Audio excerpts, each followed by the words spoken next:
Well, the point is that the type of the life that we know on Earth is a life that is based on water. If water doesn't exist, our life will go away.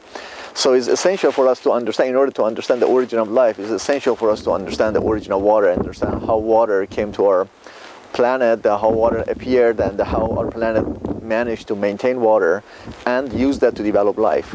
And for that purpose, I try to understand the formation of our solar system, formation of our planet, and also the way that water was brought to Earth. The idea is that water did not exist at the time that the Earth was formed, because Earth was formed very close to Sun, and the heat from Sun, the vaporized whatever water existed in the material that formed Earth. So somehow water must have come to Earth later on. The fact that we have oceans indicates that there is water, so water somehow came to it.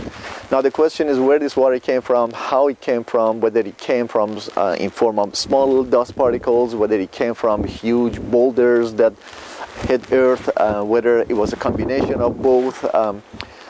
We don't know. The only thing that we can say is that somehow water later on, during the formation of Earth or after the Earth was formed, was delivered to Earth. And that's the topic of my research. That's what I try to understand.